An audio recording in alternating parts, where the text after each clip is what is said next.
This session is Thylacine Dreaming, our fascination with avoidable tragedy. The focus of this talk stems in part from Hide the Dog, the festival show playing in the Theatre Royal next week. Hide the Dog is a cross-cultural work by Nathan Maynard and Jamie McCaskill, and it is a story of two best friends who stumble upon an incredible find, the world's last thylacine, and decided to move it secretly to New Zealand in a boat. Few animals capture the collective imagination like the Tasmanian tiger, but behind this fascination is the reality of our country's quite dubious position as the world leader in extinction.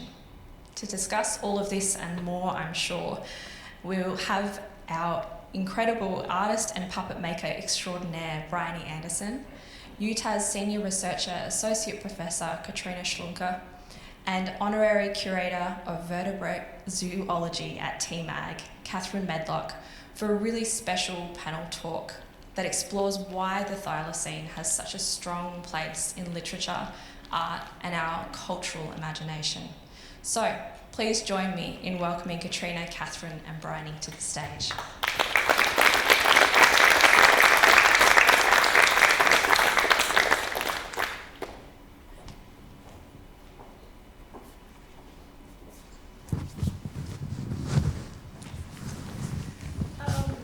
Well, we're running this almost as a collective today, in the sense that each of us are going to start with a short 5-minute introduction to, if you like, our thylacine, how we're, the aspects of it that we are engaged with. Then we're going to have a small conversation between us from our different perspectives, and then we're going to throw to you for questions from the audience. So thank you. We're going to start with Kathryn, Bryony, and then myself. Right, well, my background is working as the Vertebrate Zoology Curator at the Tasmanian Museum for 35 years. Not all of it was doing thylacines, but my involvement with thylacines started in about 1998 when I did a big exhibition about thylacines called The Tasmanian Tiger, The Mystery of the Thylacine. And it covered cultural things, the science, biology, ecology, history, persecution, sighting searches and art. So it sort of started me on getting this sort of real rounded view of how museums collections can work. Up until then I didn't have a lot of ideas about the thylacine. I grew up in Tasmania, but in about the 70s I think, people started taking more notice of it. And I think that goes along with the time when people started thinking about environmental issues and therefore looking at what we'd lost. So what about the thylacine? Just a couple of really quick points that I've found people don't always realise. It's a marsupial. It has its young in the pouch. It looks like a dog, but it's not a dog. It's got bands. Scientifically they're called bands, not stripes, but having that pattern on them gave them a really bad press, really. People were scared of them. It's the only member of the family Thylacinidae to survive to modern times, so it's really a really unique species. The last one died in 1936, which is now Threatened Species Day. And that was the 7th of September 1936. And recently, me and a colleague discovered the remains of that last animal from the zoo in the TMAG collection. But there's no evidence of its survival in the wild, none, since 1936. Many people came to see me over the years to talk about thylacines, and it eventually became my expertise topic. And I met a lot of people. Some of them thought I was part of the government conspiracy to keep their location secret. Some of them told me some quite amazing theories about where they thought thylacines were and why they were there, and it was tied up with things like whale strandings and forestry activities. But so I've had it's been interesting.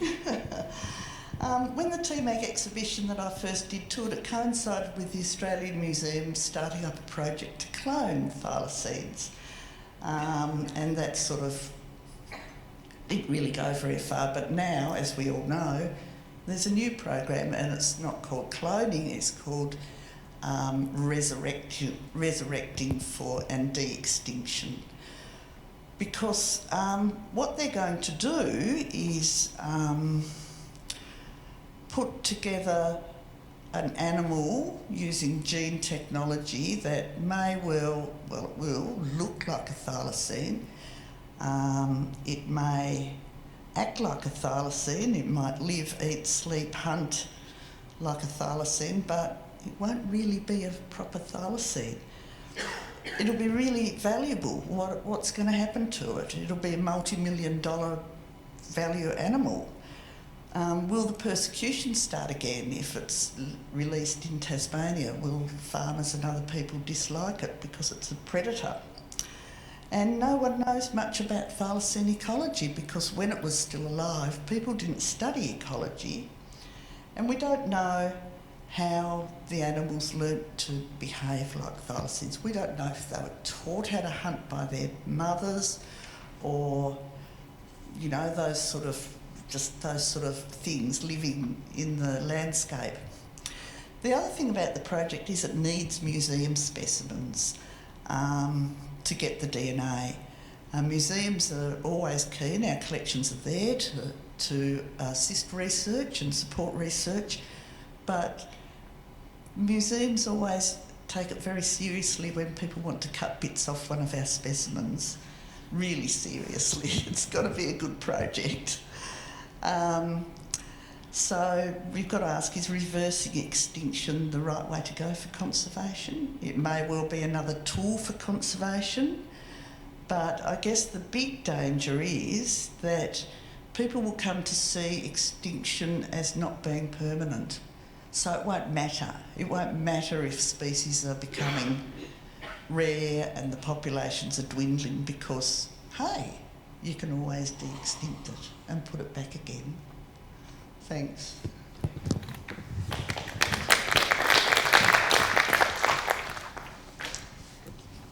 So I come at this from a very different point of view, having made a thylacine for a show called Dream of the Thylacine, which was a 10 Days on the Island show in 2013. It was based on a children's book by Margaret Wilde and Ron Brooks, and my task was to make the caged thylacine puppet that would form the book contrasts the caged, bleak life of the last thylacine with an imagined freedom in the landscape.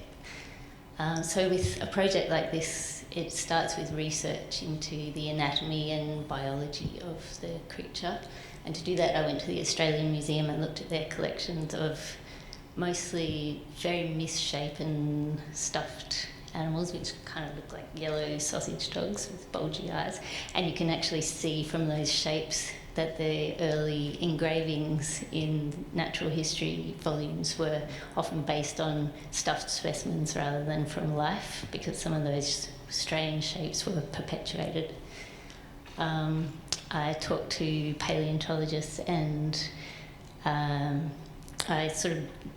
the beauty of being an artist is that you can just drag in references from wherever and you don't have to cite them. So I dragged in direct experience with dasyurids, which are related. They're in a different family, Kathryn, but the same order. So my house was full of antechinus, and quolls ate my neighbour's chickens. And as a research assistant in the Simpson Desert, I was responsible for pulling mulgaras out of pitfall traps. And mulgaras are amazing little marsupials who store fat in their tails, and they would go into the pitfall traps after hopping mice and eat their brains. And then we'd come in the morning and there'd be a fat mulgara and a de-brained hopping mouse in the bottom of the trap. But what I took from that was the look in the mulgara's eye, which was just amazing, looking down on it, just this sort of look of knowing and satisfaction. So I just mashed all that in. But working in puppetry, I don't know if anyone's heard of the uncanny valley, but it's the concept that when you get very close to realism but it's not itself real, there's territory there that's horribly uncomfortable, that is repellent to people and gives you a sort of spooked out feeling, and you want to avoid that in puppetry if you want people to relate to what you're making. So I do that with materiality, so I think a lot about the materials that I make the puppets with, and I try to let the materials speak so that you can look at it, you can see a spark of life, but you can also see that it's handmade, and that sort of brings us back from that spooky revulsion feeling. So thinking about materials that I would use to make this last thylacine, I went into cultural history and artefacts, and the one that really struck me is in the TMAG collection. It's a jawbone pincushion made by a settler. The jawbone is being painted red, but the teeth are still white, and it has like a canvas stuffed cushion on top and some lovely little brocade ribbon bows on each end. But it's quite a remarkable thing, and that just took me immediately into thinking about a time when people were carving out space in the bush. They were isolated, probably struggling far from the familiar and making do with what they had around them, but still trying to preserve things like decorative handwork. And that gave me an in into this thylacine build. So I ended up making the finish of it by collecting potato sacks, cutting them into strips, fraying them, hand dyeing them, and then stitching them one by one onto the thylacine. Then years later, I worked on Hide the Dog and other projects with Pakana writer Nathan Maynard and emerging designer Denny Proctor. And thinking back to the original project, I realised that actually I had approached it all wrong, and like everyone else, I'd obsessed about the settler story with the thylacines and completely ignored the fact that there was 2 million years of co-evolution in a changing landscape and coexistence with First Peoples. And it was like I'd described someone's life based on the last 2 minutes of their life. So if I had my time again, I would make that thylacine out of mud and hair and bark, I think. That's my thylacine.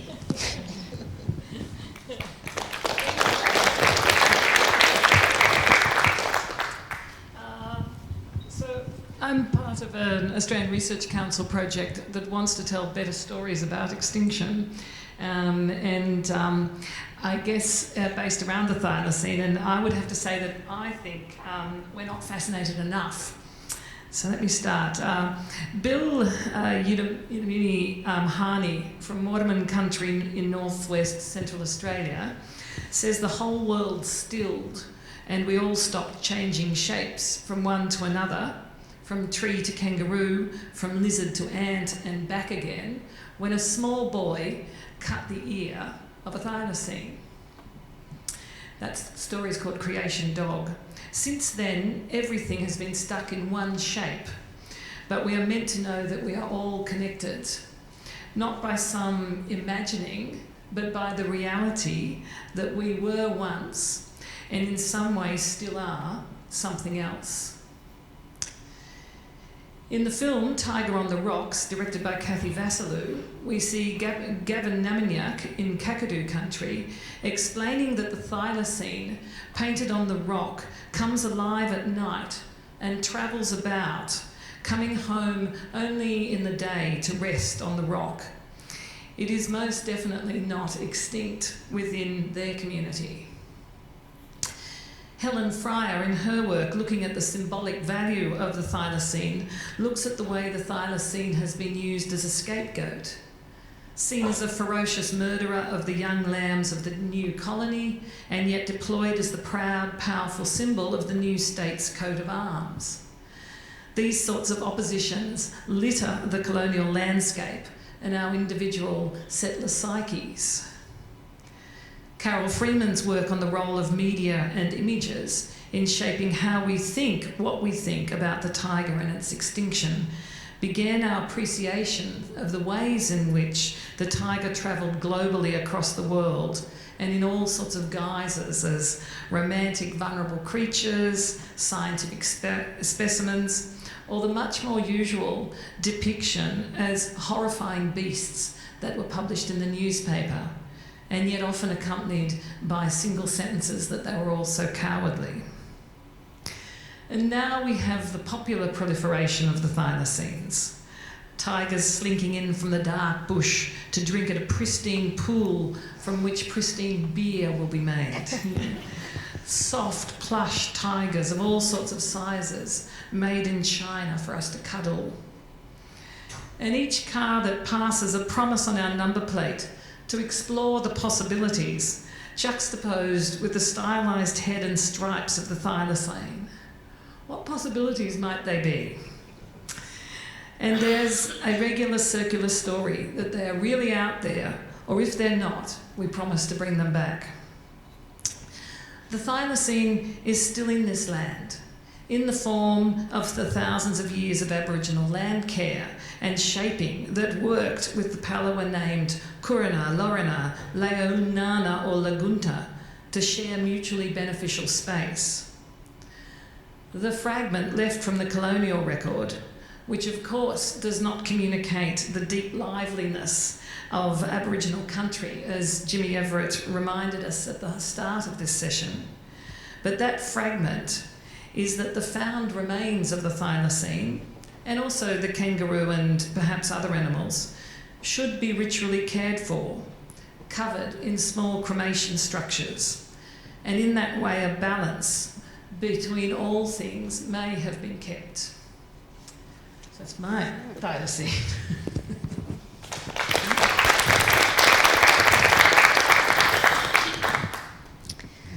So it seems that the thylacine has been boiled down culturally into a Tasmanian icon, a poster child for extinction, and a question to resurrect or not resurrect. Do you think that we're telling all the stories? Well, obviously I think not, because I think one of the fundamental things that goes along with the thylacine is the stories that we often tell, often silence or disappear, if you like, Indigenous presence and care. And as Kathryn's already alluded to, if there was to be a resurrected thylacine, in what country would that walk? Would all half the money go to a huge Indigenous project to make sure that the land was returned to the ways in which it had been cared for the 2,000 years before, and what of its family and story connections? Yeah, I think that's really interesting because most of our knowledge, certainly in the science world, is from a European perspective. You know, Europeans invaded Tasmania and suddenly they saw this animal and it was, you know, really exciting because it was brand new, and then there was a Tasmanian devil here as well, so it's about as far away from Britain as it was possible to get. And there were these two really interesting animals to European science. Nobody really spoke to the Indigenous people about the animal. I think there's a few records, a few little bits of records, but not much. So we're basing our knowledge so much on that last couple of 100 years only. Yeah. And what about you, Bryony? I'm just full of questions. Like, why is it okay to put an animal that was hunted to extinction on your license plate, for instance? Yeah. What does that say? And that, I think, takes us to that, that what does this proliferation say? Is part of it, is it a magic? Like, do people, because there's one perspective that would say that this massive sort of proliferation is a lack of care, as in we're so removed from the reality of a living being that we can put it everywhere, or is it driven by a huge desire and sorrowfulness that we did that? So Yeah, we'll have it I back. think there's a lot of sorrow in it and guilt. And that's actually one of the things that inspired me initially to do that big museum exhibition. I couldn't understand why suddenly we were seeing all these thylacines everywhere. I mean, you get off a plane at Hobart Airport and you see a thylacine almost straight away, or something like a thylacine, the stripes, anything. Yet it's a species that we've treated absolutely appallingly, and it's a bad story for Tasmania. Our clean green image is very sort of sullied by that particular story, that's for sure. So I thought that was really strange that it's sort of idolised and used as a symbol, yet it's symbolic of a disaster, an environmental and conservation disaster. Were you, Bryony, when you were literally remaking a thylacine, were those sort of arguments and thoughts running? Did you run into people who said you shouldn't be doing that, or please do that, or did you? Most of it was technical. So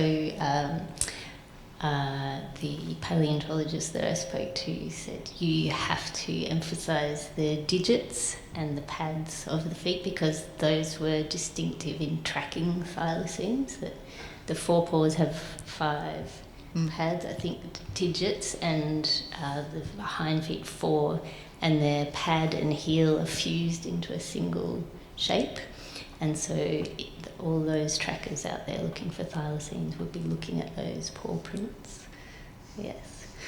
And there's a lot of people out there looking. There are. It's quite amazing. You only hear every now and again about the big searches that happen. But there's a lot of individual people. They're out there. They're putting camera traps out there. And everybody wants to... everybody would really like it if it was found. Yeah. Well, that's the other.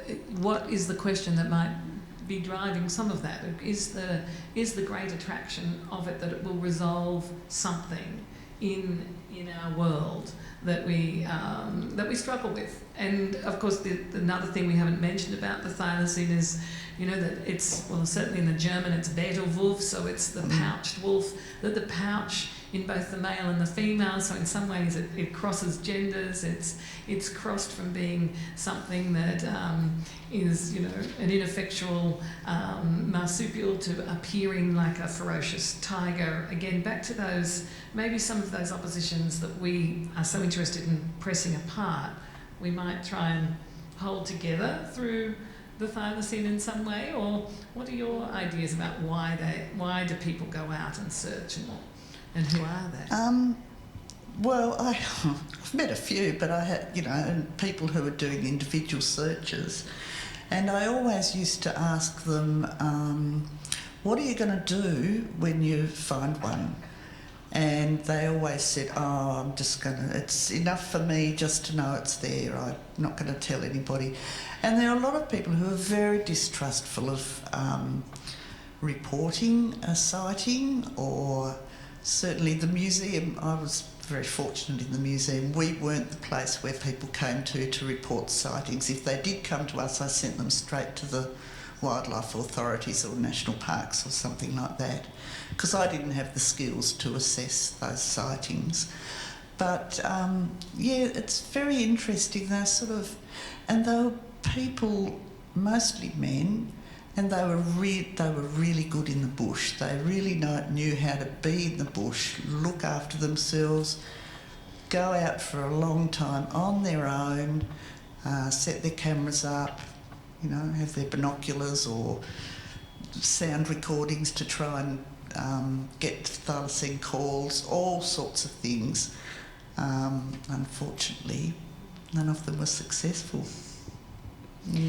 So looking into the the process of the extinction. I read that 1907 was when the bounty was removed. The bounty was originally to protect sheep farming, I think. Yeah. Yep. 10 years later, the thylacine appeared on the state government coat of arms. And 1936, the last thylacine died in the Beaumaris Zoo, or the Hobart Zoo. Yeah. And in the intervening years, I understand there was a lot of museum collecting. It was interesting those years, you know. I mean, there were warnings of it becoming rare and possibly going extinct from the 1860s onwards. And in fact, in the 1870s, the director of the Australian Museum, Gerard Krefft, wrote in the introduction to a mammals book, let us collect our specimens while we can, because if we don't, the same arguments will happen as what happened with the Tasmanian Aboriginal people. And that was written in a quite well-known book. So everybody knew, people knew that it was going downhill. And rarity means a price increase. So the bounty paid £1 for a dead thylacine. Museums and zoos started paying more. So people would, museums were after specimens, they advertised for specimens, so did zoos. And sometimes, I know there's one case I've read where someone was negotiating to buy a living thylacine, I think it was for Melbourne Zoo, and he said, okay, the thylacine can go to Melbourne Zoo and we sell it for this much money. When it dies, we ask for it back, and then we can sell the skeleton to one museum and the skin to another museum, so we can make money 3 times off this one animal, and that would be a very nice profit. So money did have a bit to do with it, certainly. Yeah, there's a very notorious case where Galling, who was collecting for the Reicher brothers, who were animal collectors, promised that he would get a thylacine and then was unable to get one, and so he was sued through the courts. So it was a bit like, for a moment there, thylacines drove a kind of venture capitalism. And that legacy also lives on in a lot of places having them, and now what do we do with them? So that's another question, which is, I guess, again, in that depiction of them, their uses, we seem to need art to renovate our imaginations, to help us think differently. And what do you think that came both through the book and through what you did?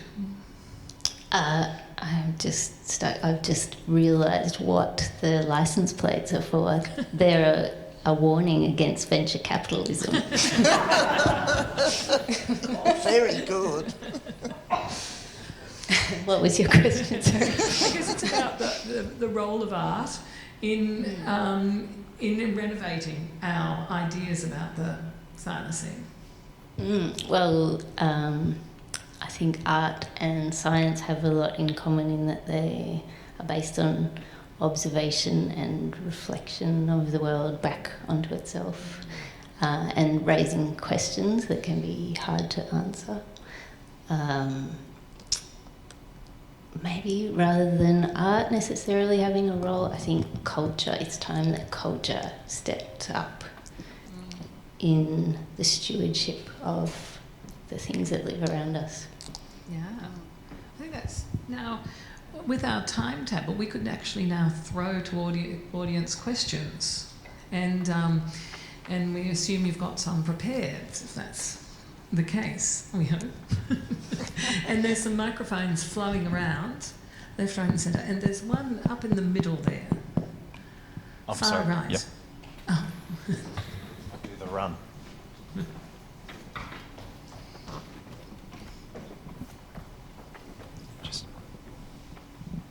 Thank you all very much. Could you perhaps expand on that idea you raised in terms of perhaps the parallels between the state-sponsored extinction of the thylacine and the genocidal policies that were at place in terms of the treatment of Tasmanian Aboriginal people? Sure, and we'll each have a go, perhaps. it's very much said about all sorts of groups of people who are treated very badly within the colonial project, that Indigenous peoples in particular were treated, the like animal is the sort of the shock, if you like. But perhaps it's worth saying that all Indigenous animals in Australia and all Indigenous peoples within that colonial period were placed into a system of knowledge that it simultaneously degraded and romanticised the picture of them, I suppose. So marsupials were fascinating in part because they were also seen as part of a wing of evolution that would die away or whatever. And again, this is why I go back to, we can say these things, but we must keep on appreciating the opposition that we're holding there. That on the one hand, people are saying that, on the other hand, are out slaughtering, marsupials, or collecting them, or doing, gathering Indigenous peoples, and rushing in upon the cultures and destroying it. So these ideas kind of playing in and out of one another. So that leads me to say that certainly through the rather problematic sort of records of, say, someone like Robinson, George Augustus Robinson, you see Indigenous people being removed, put into groups, gathered, and so forth and so on. And of course that is then what was in effect put forward for the Thylacine.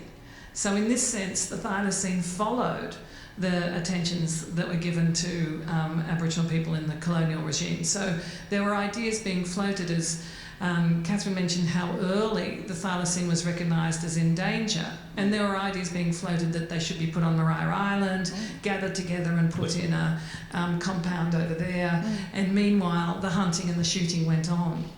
So so I don't know, does that answer your question? A little bit.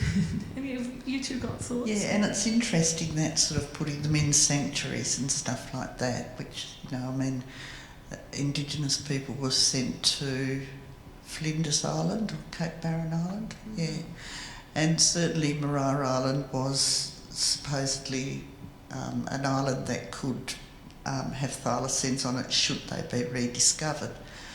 But even though there was all this museum collecting, there were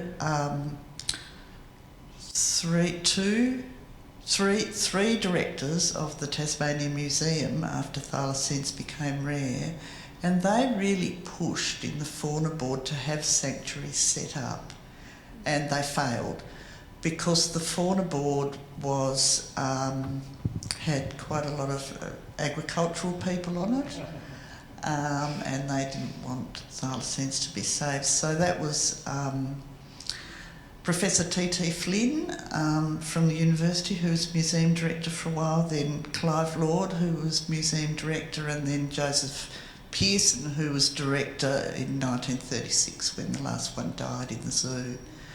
So, there were people working to sort of try and do something about it in those last years, but they were overrun by other views. Yeah. Someone over on the right there. The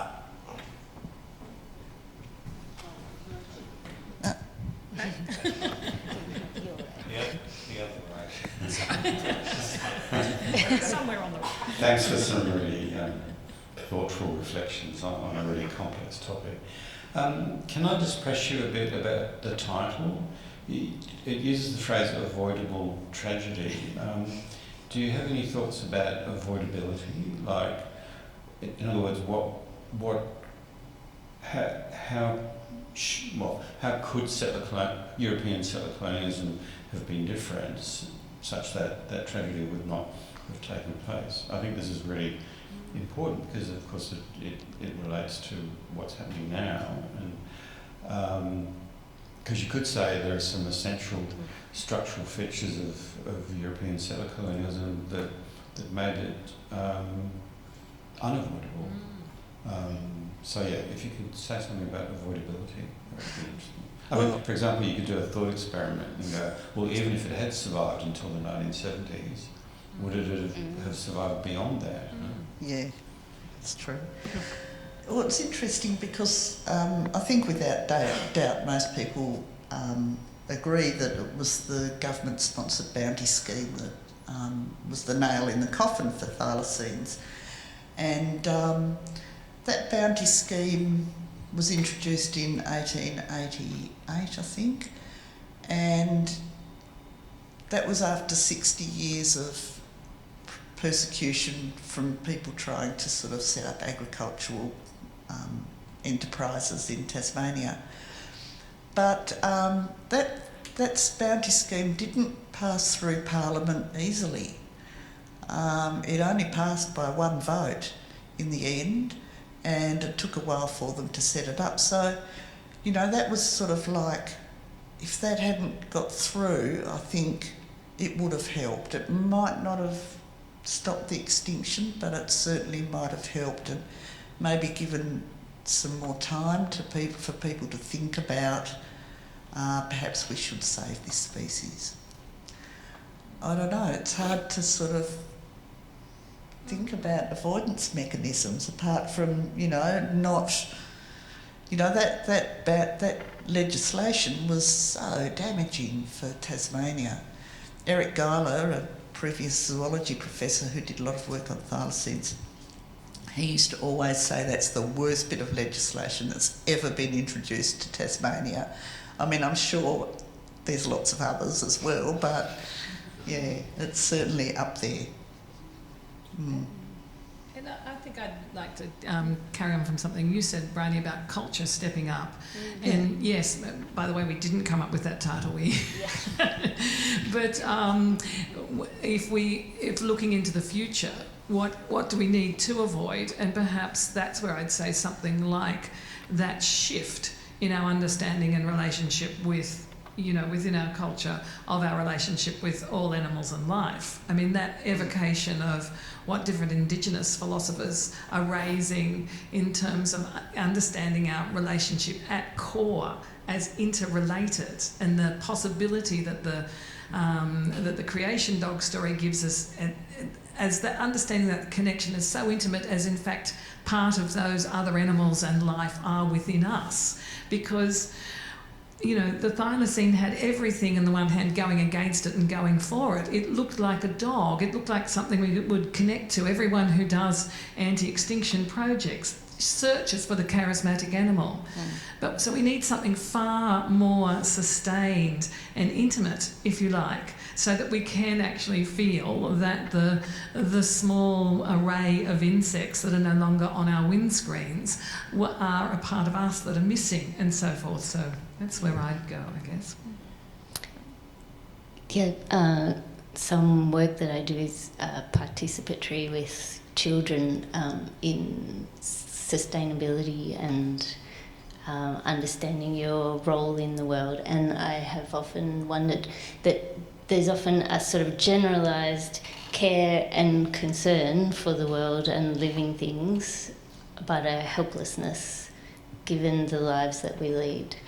And I've wondered whether a system where at birth you are invested with the care of a single thing, like you are born, you are a kingfisher girl, and for your life it's your job to care about kingfishers. And then even if that one vote in Parliament that passes the bounty scheme, the leadership that comes up with the damaging legislation, even if leadership drops the ball, there's a population out there who are invested in that one species, and across the board we have them covered.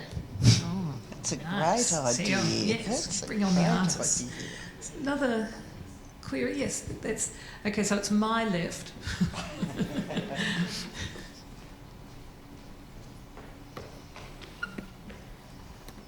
Thank you.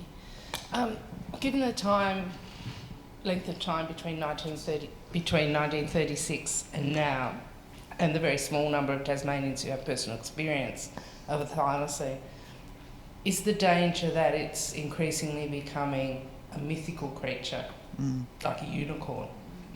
And that we're getting further and further away from that guilt and responsibility of what happened to it, and it just becomes a mythical thing like a unicorn that we can go out on quests after and use in all sorts of ways that are disconnected from what we did. Yeah, that's interesting. Thing is, it's not like a unicorn.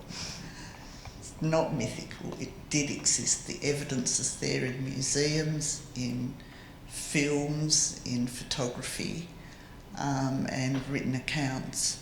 But I think there is a danger of people sort of treating it as a mythical thing, which maybe takes away some of its value as an integral part of an ecosystem or a habitat. And it's sort of leading towards me thinking about species, individual species having rights.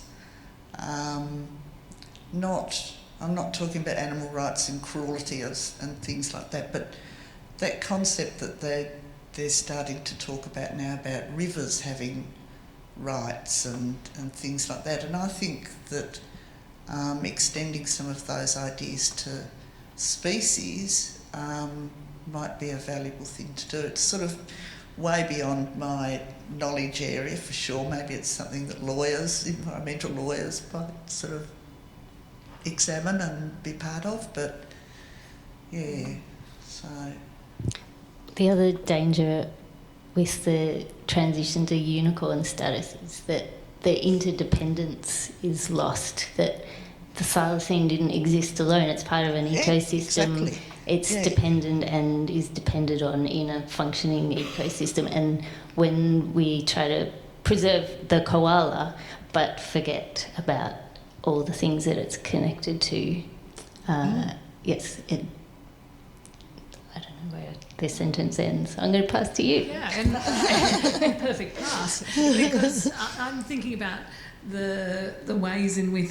Well, first of all, I want to say, well, the immediate knowledge of the thylacine didn't help the thylacine much either. So maybe the distance between, if you like, the real thylacine that lived and the thylacine that comes to us in specimen and remains and so forth may have given humans time to evolve and become different kinds of humans in relationship to that.